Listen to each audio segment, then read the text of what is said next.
నమస్కారం. ఆగస్టు 25 నుంచి సెప్టెంబర్ 18 వరకు కన్యా రాశిలోకి శుక్రుడు మరియు కేతువు ఈ రెండు గ్రహాలు కలవబోతున్నాయి కాబట్టి మరి ద్వాదశ రాశుల్లోని 12 రాశుల వారికి ఏ విధంగా ఉండబోతుంది, మరి వారికి శుభ అశుభ ఫలితాల గురించి తెలియచేయడానికి ఈ రోజు మనతో పాటు ఉన్నారు ప్రముఖ జ్యోతిష మరియు వాస్తు పండితులు బ్రహ్మశ్రీ డాక్టర్ నాయకంటి మల్లికార్జున శర్మ గారు. మరి గురువు గారితో మాట్లాడి ఏ రాశుల వారికి ఏ విధంగా ఉండబోతుందో అడిగి తెలుసుకుందాం. నమస్కారం గురువుగారు. నమస్కారం.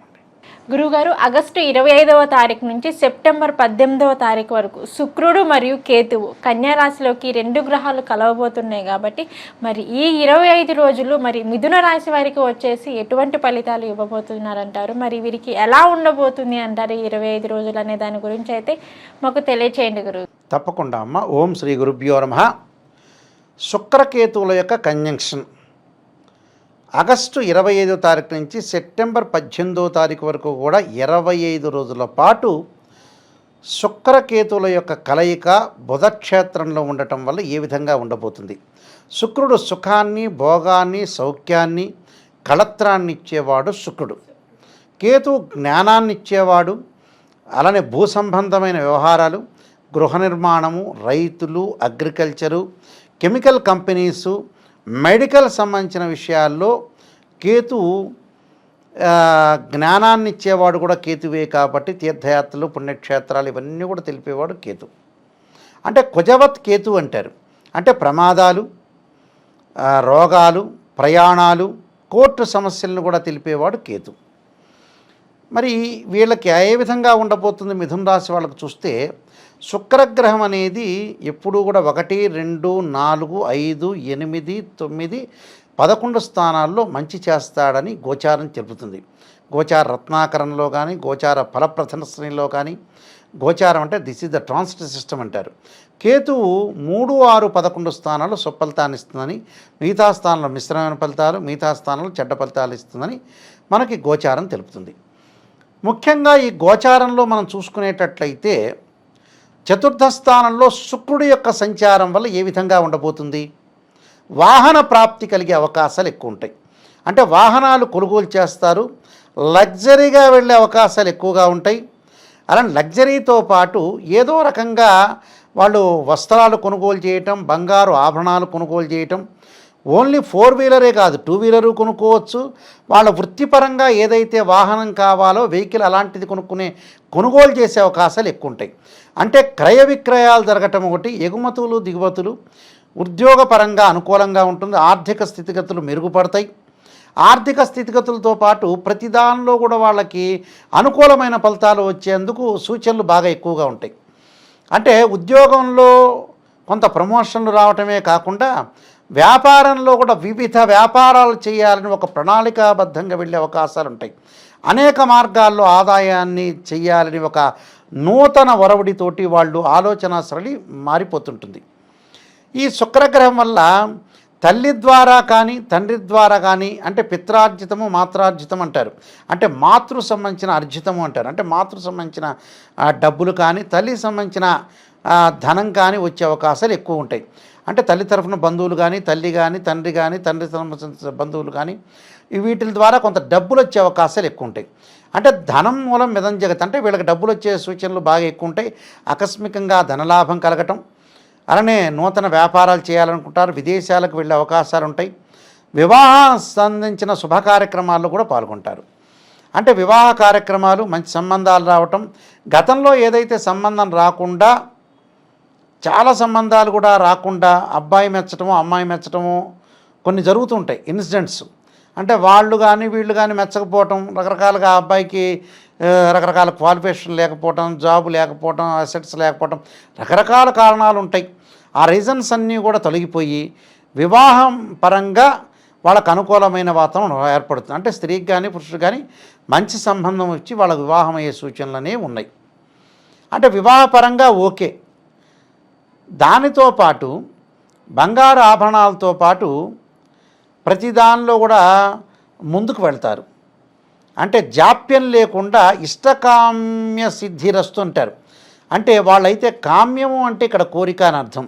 అంటే వాళ్ళు అనుకున్న కోరికలన్నీ కూడా తీర్చుకోవటం, వస్తువులు ఆకర్షణమైన వస్తువులు కొనుగోలు చేయటం. అంటే ఆకర్షణమైన కొన్ని వస్తువులు ఉంటాయి, ప్రతి వాళ్ళకు కూడా కొన్ని అట్రాక్షన్ చేస్తుంటాయి వస్తువులు, అలాంటివన్నీ కూడా పర్చేజ్ చేసే అవకాశాలు ఎక్కువ ఉండటం.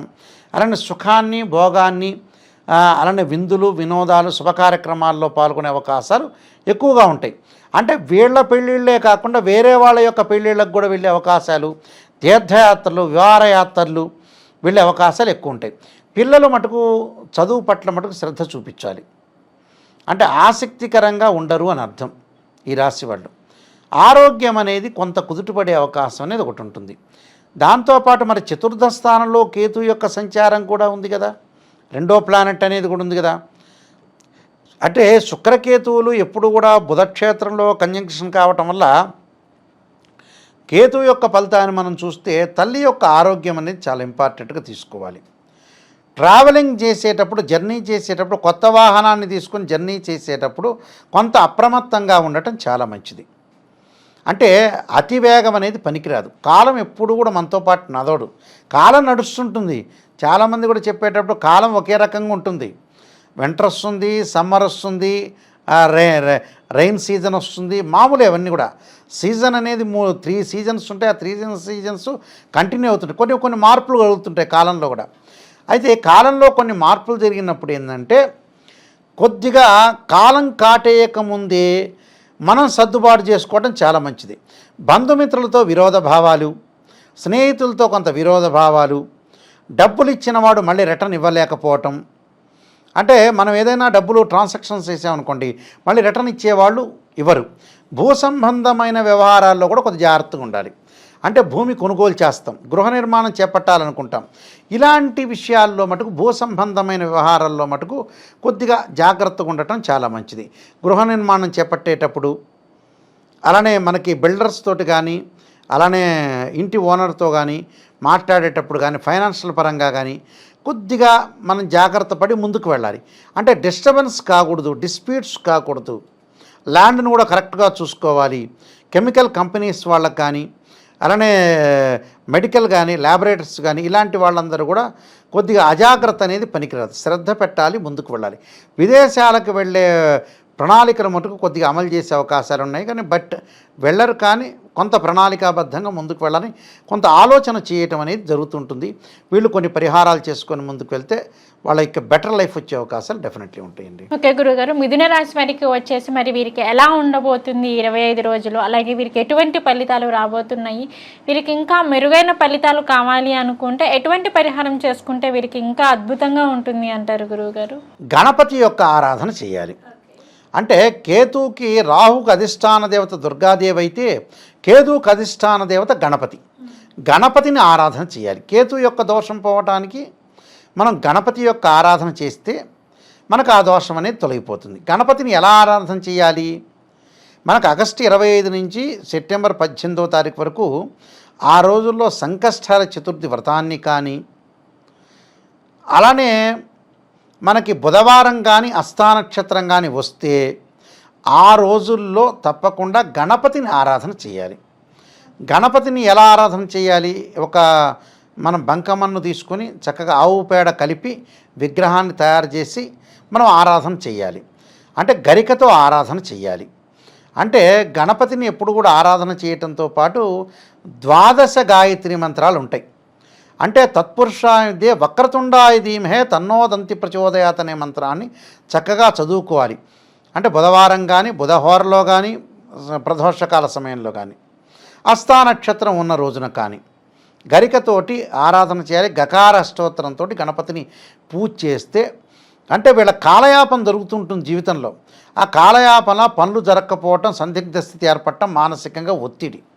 అంటే కాలానికి విఘ్నం లేకుండా, మనకి విఘ్నం లేకుండా, ఏ విఘ్నము జరగకుండా విఘ్నేశ్వరుని ఆరాధన చేయాలి.